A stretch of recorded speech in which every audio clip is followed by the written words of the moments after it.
Hello everyone, welcome back to your YouTube channel. तो ये my strange nurse का second and last episode है। तो चलिए वीडियो को शुरू करते हैं। हियोंग हॉस्पिटल से निकल रहा होता है तो उसकी दोस्त उसे बताती है कि जे चेयोंग की एंगेजमेंट हो गई है, क्या तुम्हें पता है। इससे हियोंग को थोड़ा बुरा लगता है और वो ड्रिंक करने के लिए पहुंच जाता है। ड्रिंक करने के बाद वो अपनी क्लिनिक में जाकर सो जाता है। तो सुबह बेसु उसे जगाने के लिए आती है। तो हियोंग उसे देखकर डर जाता है और वो शॉक होकर दोनों गिर जाते हैं। दोनों एक दूसरे को देखने लगते हैं। तो हियोंग बोलता है कि मुझे ऐसे परेशान मत करो ना। देन बेसु बोलती है कि तुम यहाँ इतनी ठंड में पूरी रात सोए थे, बिल्कुल उजड़े चमन लग रहे हो, पहले अपना हुलिया ठीक करो। और बेसु हियोंग के लिए नूडल्स बना के लाती है। तो हियोंग 1 मिनट में ही सारे नूडल्स चट कर जाता है और वो दोनों एक दूसरे को देखकर हंसने लगते हैं। देन दिखाया जाता है कि बेसु किसी से अपनी जान बचाकर भाग रही है और उसे एक लेडी दिखाई देती है और हियोंग भी। बेसु बोलती है कि मेरी मदद करो। तभी बेसु नींद से जाग जाती है। वो सपना देख रही थी, उसे वो काला साया अपने पास दिखाई देता है। तो वो हियोंग के पास जाती है। हियोंग उससे पूछता है कि तुम इतनी रात को यहाँ क्या कर रही हो। तो बेसु उसे बोलती है कि मैंने एक सपना देखा है। ये सपना मैं हमेशा ही देखती हूँ, पर इस बार सपने में मैंने तुम्हें भी देखा है। तो हियोंग बोलता है कि क्या मैं तुम्हारे सपने में था।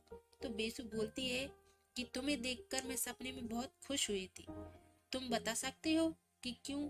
तो हियोंग बोलता है कि हाँ, क्योंकि तुम मुझे पसंद करती हो, इसलिए तुम मुझे देखकर खुश हुई होगी। देन बेसु बोलती है कि नहीं, ये बहुत अजीब है, शायद हमारी किस्मत में ही मिलना लिखा था। तो हियोंग बोलता है कि ये दवाई खाओ और सो जाओ और अच्छे सपने देखने की कोशिश करो। बेसु के सोने के बाद हियोंग बेसु को देखने लगता है। शायद उसके दिल में भी बेसु के लिए फीलिंग्स आने लगी थी। अगले दिन दिखाया जाता है कि हियोंग पार्क में एक लेडी से बात कर रहा होता है कि आपकी बेटी को आत्माएं दिखाई देती थी और वो बीमार थी और आपकी परमिशन से ही उसे जर्नल वार्ड में शिफ्ट किया गया था। तो मैं उसकी मौत का जिम्मेदार कैसे हो सकता हूँ। और तभी वहां पर बेसु आ जाती है। बेसु उस औरत को देखकर बेहोश हो जाती है और हॉस्पिटल में होश आने पर वो हियोंग से पूछती है कि वो औरत कौन थी जिससे तुम बात कर रहे थे, उसे मैंने अपने सपने में देखा था। तो हियोंग बेसु को बताता है कि वो औरत एक पेशेंट किम गियोंग की माँ थी। किम गियोंग की मौत इसी हॉस्पिटल में हुई थी। तो हियोंग की दोस्त उसे बताती है कि किम गियोंग की आंखें ही बेसु को डोनेट की गई थी। देन बेसु बोलती है कि अब शायद मुझे सब कुछ समझ में आ रहा है।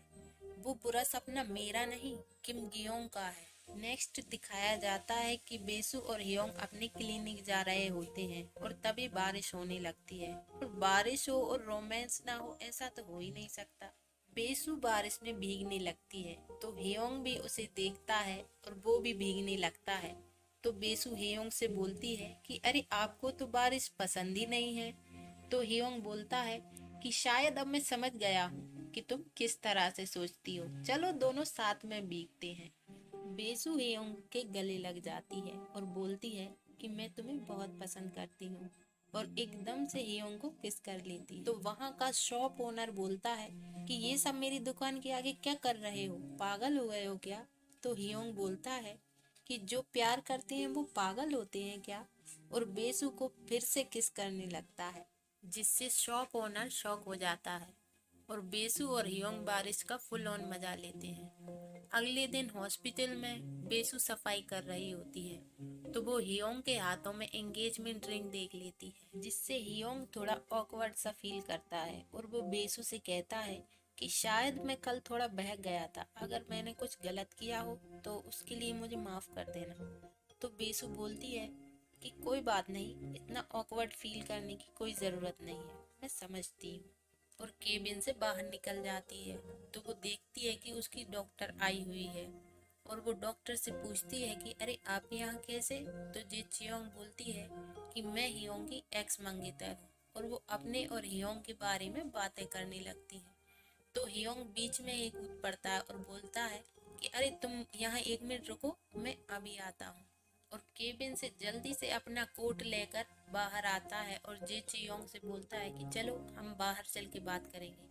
तो बेसु जे चियोंग को चिढ़ाने के लिए बोलती है कि जल्दी आना, मैं तुम्हारा वेट करूंगी। देन पार्क में जे चियोंग हियोंग से बोलती है कि तुम मेरी शादी में जरूर आना।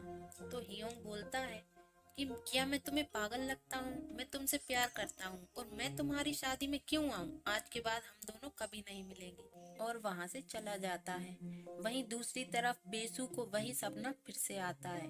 वो अपने सपने में भाग रही होती है। सपने में उसे हॉस्पिटल का डिपार्टमेंट हेड भी दिखाई देता है, जो कह रहा होता है कि कोई इसकी मदद करो, इसने आत्महत्या करने की कोशिश की है। तभी बेसु की नींद खुल जाती है और वो रूम से बाहर निकलकर रोड पर घूमने लगती है। तभी एक आदमी का एक्सीडेंट होने वाला होता है, पर बेसु उसे धक्का दे देती है और खुद उस गाड़ी के सामने आ जाती है। उस गाड़ी में हियोंग था। वो बेसु को देखता है और बहुत परेशान हो जाता है। वो बेसु को उठाने की कोशिश करता है और बोलता है, उठो बेसु उठो, तुम्हें कुछ नहीं होगा, तुम मुझे छोड़कर ऐसे नहीं जा सकती। हियोंग की बातें सुनते हुए बेसु को होश आ जाता है और वो अपनी आंखें खोलते हुए हियोंग से पूछती है कि तुम्हें इतनी देर कहाँ लग गई? मैं तुम्हारा कब से वेट कर रही थी। तो हियोंग बोलता है कि माफ कर देना, देर हो गई, और उसे गले से लगा लेता है। नेक्स्ट सीन हॉस्पिटल का दिखाया जाता है, जहां पर बेसु का ट्रीटमेंट होने के बाद हियोंग उससे बोलता है कि तुम मुझसे वादा करो कि तुम अपना ख्याल रखा करोगी। तो बेसु बोलती है कि हाँ ठीक है, और हॉस्पिटल से जाने के लिए वो जैसे ही निकलती है तो बेसु को डिपार्टमेंट हेड दिखाई देता है और वो हियोंग से पूछती है कि ये आदमी कौन है, इसे मैंने अपने सपने में देखा था। तो हियोंग उसे बताता है कि ये इस हॉस्पिटल के डिपार्टमेंट हेड हैं और इनका नाम किम जी योंग है। अब मुझे तुम्हारा सपना शायद सच सा लगने लगा है और ऐसा लगता है कि तुम्हारा और किम गियोंग की मौत के बीच जरूर कोई राज है। तुम मुझे अपना सपना डिटेल में बताओ। तो बेसु बोलती है कि उसने अपनी गर्दन पर कांच का टुकड़ा लगा लिया था। तो हियोंग बोलता है कि हाँ, उसके साथ भी ऐसा ही हुआ था और उसकी मौत हो गई थी। देन बेसु बोलती है कि शायद उसने आत्महत्या नहीं की हो और उसका मर्डर हुआ हो। तो हियोंग बोलता है कि ऐसा कौन करेगा। नेक्स्ट दिखाया जाता है कि बेसु सो रही होती है और वो वही सपना फिर से देखती है, जिसमें वो देखती है कि डिपार्टमेंट हेड किम गियोंग के रूम में जाता है और उससे जबरदस्ती करने की कोशिश करने लगता है। तो किम गियोंग अपने आप को बचाने के लिए कांच का टुकड़ा अपनी गर्दन पर लगा लेती है, जिससे उसकी डेथ हो जाती है। और डिपार्टमेंट हेड अपने आप को बचाने के लिए सबसे बोलता है कि इसने आत्महत्या करने की कोशिश की है। उस वक्त तक किम गियोंग की आंखें खुली थी और वही आंखें बेसु को डोनेट की गई हैं, इसीलिए बेसु को वो काला साया दिखाई देता है। तभी बेसु उठ जाती है और बोलती है कि उस रात इसीलिए शायद उसे जर्नल बोर्ड में रखा गया था, और रोने लगती है। वो हियोंग को बताती है कि उस रात क्या हुआ था, डिपार्टमेंट हेड ने ही उसका मर्डर किया है। तो हियोंग बोलता है कि हमारे पास इसका कोई सबूत नहीं है। तो हियोंग अपनी फ्रेंड की मदद से, जो उसी हॉस्पिटल में काम करती है, सिक्योरिटी फुटेज देखने की कोशिश करता है, पर सिक्योरिटी वाले उसे फुटेज देखने नहीं देते। हियोंग और बेसु हॉस्पिटल से जाने लगते हैं, तभी सामने से डिपार्टमेंट हेड आ जाता है।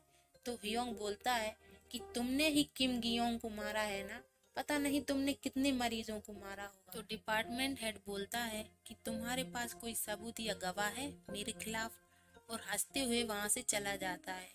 तो हियोंग उसे मारने के लिए उसके पीछे जाता है, पर बेसु उसे रोक लेती है। हियोंग बोलता है छोड़ो मुझे। तो बेसु उसे बताती है कि उसने डिपार्टमेंट हेड के पास वही काला साया देखा है, वो अब ज्यादा दिन जिंदा नहीं रहेगा। अगर तुम उसे कुछ भी करोगे तो उसका ब्लेम तुम पर आएगा। नेक्स्ट दिखाया जाता है कि डिपार्टमेंट हेड ड्रिंक होकर रोड पर लड़कियों की फोटोज लेने लगता है। तो एक आदमी उसे आकर रोकने लगता है और दोनों झगड़ा करने लगते हैं। डिपार्टमेंट हेड बिना देखे रोड क्रॉस करने लगता है तो एक ट्रक आकर उसे टक्कर मार देता है। हियोंग और बेसु भी उसका पीछा करते हुए वहां पहुंच जाते हैं और डिपार्टमेंट हेड वहीं पर मर जाता है।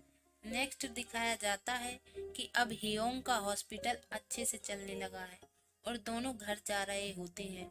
तभी हियोंग बोलता है कि मेरे साथ रहना इतना आसान नहीं है, बाद में पछताना मत और बेसु के पास आ जाता है। तो वो शॉप ओनर बोलता है कि ये दोनों फिर से मेरी दुकान के सामने आ गए।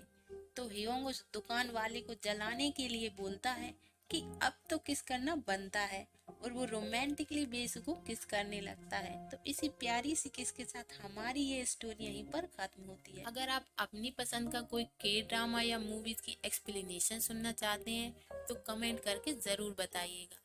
अगर वीडियो अच्छी लगे तो वीडियो को लाइक और चैनल को सब्सक्राइब जरूर कर लेना, और मिलती हूँ आप सबसे नेक्स्ट स्टोरी के साथ। तब तक के लिए bye bye and thanks for watching this video.